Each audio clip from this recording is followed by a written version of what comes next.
नमस्ते बच्चों। आज हम कक्षा 9वीं की संस्कृत पाठ्य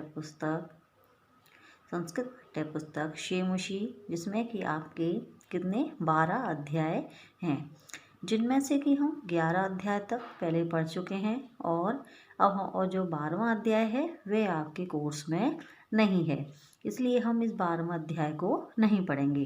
ठीक है, तो 11वें अध्याय तक हम पहले कर चुके हैं। इसमें हमने हिंदी अनुवाद और प्रश्नोत्तर तक हमारा पूरा हो चुका है। 12वां अध्याय नहीं है तो इसको हम नहीं करेंगे। इसलिए आज हम आपके संस्कृत व्याकरण में आपके जो कोर्स में संधियां हैं वह हम पढ़ेंगे।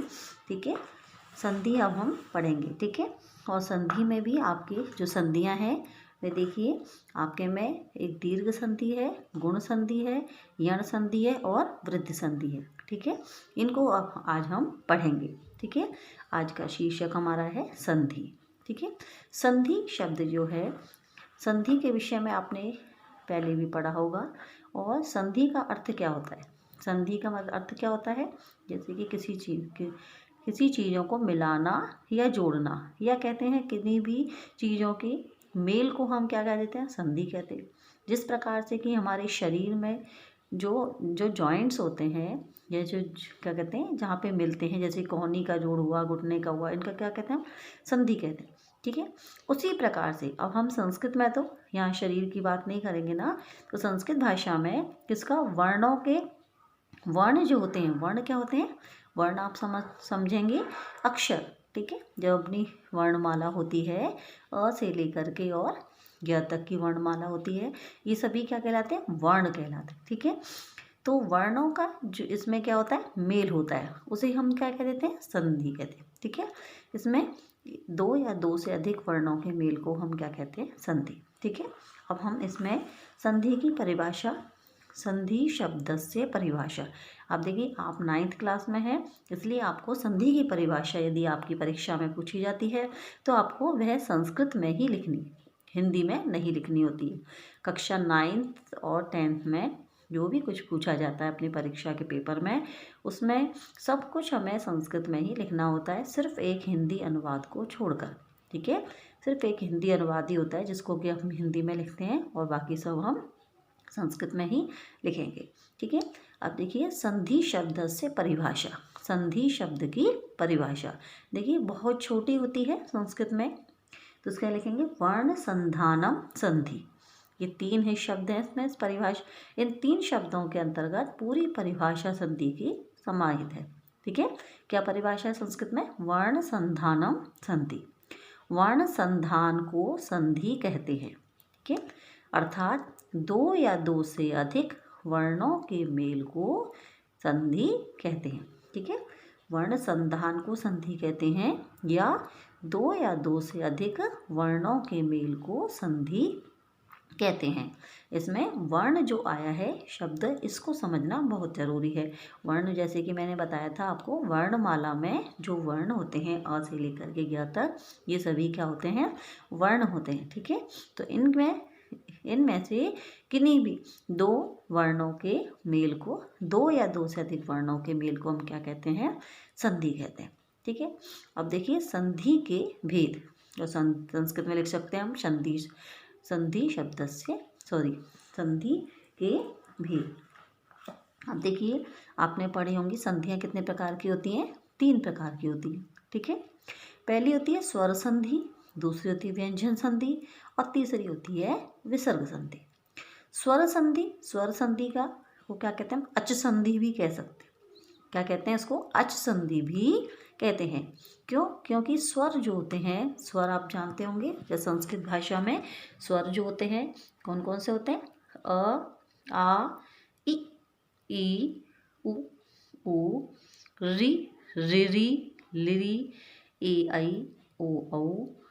ठीक है, इस प्रकार से कितने स्वर होते हैं? 13 स्वर होते हैं संस्कृत में। ठीक है, तो ये जो स्वर होते हैं इनको क्या कहते हैं? अच भी कहते हैं, और या ऐसे कह सकते हैं हम कि इनका दूसरा नाम, स्वरों का दूसरा नाम अच भी होता है। ठीक है, इसलिए इस संधि को स्वर संधि या अच संधि कहते हैं। दूसरी होती है व्यंजन संधि। अब देखिए व्यंजन संधि और व्यंजन क्या होते हैं? क से लेकर के वर्णमाला में क से लेकर ह तक के जितने भी वर्ण होते हैं उन्हें क्या कहते हैं, हम व्यंजन कहते हैं। ठीक है, और इन व्यंजनों का ही दूसरा नाम क्या होता है, हल। ठीक है, तो व्यंजन संधि को ही हम क्या कहते हैं, हल संधि भी क्या कह सकते हैं। इस प्रकार से कह सकते हैं कि व्यंजन संधि का एक और दूसरा नाम हल संधि भी होता है। तीसरी होती है विसर्ग संधि। ठीक है, तीसरी संधि कौन सी होती है, विसर्ग संधि। तो ठीक है, इस प्रकार से कितनी संधि होती है, तीन संधियाँ होती हैं। अब देखिए, पहली हम पढ़ेंगे स्वर संधि, और आपके कोर्स में स्वर संधि ही है। इसके अलावा ये दोनों आपके सिलेबस में या कोर्स में नहीं है 9th कक्षा में। तो देखिए, अच संधि या स्वर संधि, सबसे पहले हम इसकी परिभाषा देखते हैं। दो स्वरों के परस्पर मेल को स्वर संधि कहते हैं। दो स्वरों के, स्वर आपको बताया था अभी मैंने, अ से लेकर के और औ तक के जो होते हैं वो क्या होते हैं, स्वर होते हैं। ठीक है, तो इनमें से दो स्वरों के परस्पर मेल को हम क्या कह देते हैं, स्वर संधि कहते हैं। स्वर संधि में हमेशा स्वरों का ही मेल होता है, वहाँ व्यंजन का कोई मतलब नहीं होता, या ये कहेंगे व्यंजन से वहाँ पर व्यंजन का कोई भी महत्व नहीं होता है। जो मेल होगा वो स्वरों के बीच में ही होगा। ठीक है, अब देखिए स्वर संधि के भेद। अब देखिए, जो आपके कोर्स में है स्वर संधि वही, और जो जो भेद हैं आपके इसमें वही हम पढ़ेंगे, देखेंगे। पहली है यण संधि। ठीक है, यण संधि, देखिए यण संधि का सूत्र होता है। ठीक है, संस्कृत में देखिए हर व्याकरण जो हम पढ़ते हैं तो व्याकरण में सभी चीज़ों के सूत्र होते हैं। सूत्रों के अंतर्गत क्या होती है, पूरी परिभाषा समाई हुई होती है। ये जो सूत्र दिए होते हैं इन्हीं के अंतर पूरी संपरिभाषा समाई होती है, और कभी कभी परीक्षा में सूत्र भी पूछ लिया जाता है। तो इस प्रकार से इसका सूत्र हम लिख सकते हैं। यण संधि का सूत्र क्या होता है, इको यणचि। क्या होता है, इको यणचि। देखिए इसमें क्या होता है, यण संधि में ई उ री और लिरी के बाद कोई भी असमान स्वर आने पर इनके स्थान पर क्रमशः य व र ल हो जाते हैं। इसका अर्थ ये है कि ई उ री और लिरी के बाद के, अर्थात जो संधि जब हम करते हैं तो आप देखते हैं कि बीच में क्या होता है, इस प्रकार से ये प्लस का निशान लगा होता है। तो इससे इनके बाद में, ठीक है, तो अर्थात इधर प्लस से पहले और इसके बाद, ठीक है, प्लस पहले क्या होना चाहिए, ई उ री और लिरी के बाद में क्या हो जाता है, कोई भी असमान स्वर आ जाए। अर्थात इसका तात्पर्य क्या हुआ कि ई यदि है तो उसके सामने ई का स्वर नहीं होना चाहिए, उ यदि है तो उसके सामने उ का स्वर नहीं होना चाहिए, री यदि दिया हुआ है तो उसके सामने री का स्वर नहीं होना चाहिए, और लिरी यदि दिया हुआ है तो लिरी के सामने लिरी का स्वर नहीं होना चाहिए। इसका अर्थ यह है कि असमान स्वर होना चाहिए। ठीक है, मतलब इधर जो है उसके सामने असमान स्वर, ये दोनों तरफ समान स्वर नहीं होना चाहिए। इस प्रकार से यहाँ ई का स्वर दिया हुआ है और यहाँ पर अ का, तो कैसा होगा, ये असमान स्वर होगा। ठीक है, असमान स्वर आने पर क्रमशः कैसे कि ई के स्थान पर क्या हो जाएगा, य हो जाएगा। ई या ई होगा, जैसे यहाँ पर है तो किसमें बदल जाएगा, ये य में। उ होगा तो किसमें बदल जाएगा, वो व में। री या री है तो किसमें बदलेगा, वो र में। और यदि लिरी है तो लिरी किसमें बदल जाता है, ल में हो जाता है। ठीक है, तो इस प्रकार से इसमें परिवर्तन हो जाता है। ठीक है, अब हम देखते हैं इसके उदाहरण। जैसे कि देखेंगे, यथा का अर्थ होता है जैसे कि ई या ई, ये लिखा हुआ है ई या ई कि छोटी ई या बड़ी, दोनों में से कोई भी हो सकती है, प्लस असमान स्वर, अर्थात अभी मैंने परिभाषा में पढ़ा था कि ई के बाद में क्या होना चाहिए, असमान स्वर होना चाहिए। तो ये ई या ई जो है वो किसमें बदल जाएगा, य में बदल जाएगा। अब देखिए, जैसे कि इसका हम उदाहरण देखते हैं, यदि प्लस अपि। जब हम अब देखिए यहाँ पे हम देखेंगे परिभाषा के अनुसार देखते हैं, तो ई या ई इधर, अभी इसमें दी जो है इसके द में किसकी मात्रा लगी हुई, छोटी है। ठीक है, तो इसमें किसका स्वर हुआ, ई का, और सामने क्या होना चाहिए, असमान स्वर। तो इधर इसके किसका स्वर आया, अ का। हम सिर्फ प्लस के जस्ट पहले वाला देखेंगे और प्लस के जस्ट आगे वाला स्वर देखेंगे। बाकी इससे हमें कोई मतलब नहीं है कि इधर आगे क्या है उधर पीछे क्या है, सिर्फ इनके पास वाले स्वर को ही देखेंगे और इन्हीं का मेल होगा, इन्हीं में संधि होगी। ठीक है, अब देखिए यहाँ पे ये ई का स्वर है द में और इसमें अ का स्वर है, तो ये असमान स्वर हुआ ना, तो इसका जो ई है वो किस में बदल जाएगा, य में बदल जाएगा।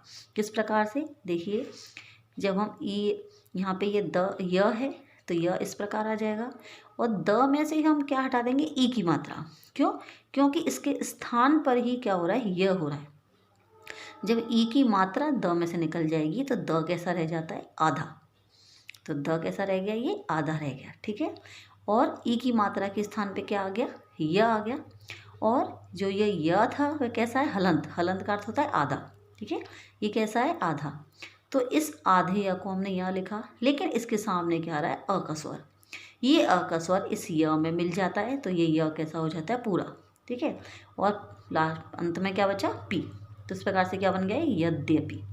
क्या बना ये, यद्यपि। अब इसको हम इस प्रकार से भी लिख सकते हैं और इसको इस प्रकार से भी लिख सकते हैं। यदि हम मिला के लिखते हैं तो हम इसको इस प्रकार लिख सकते हैं, और अलग करके लिखते हैं तो हम इस प्रकार से लिख सकते हैं। समझ में आया ये। इस प्रकार से और देखते हैं हम, जैसे कि अति प्लस उत्तमः। ठीक है, अब वही इसमें है, इधर भी ई का स्वर है और इधर ये ऊ का स्वर, तो दोनों तरफ क्या हुआ, ये असमान स्वर हुआ। तो देखिए, तो ये अ हुआ।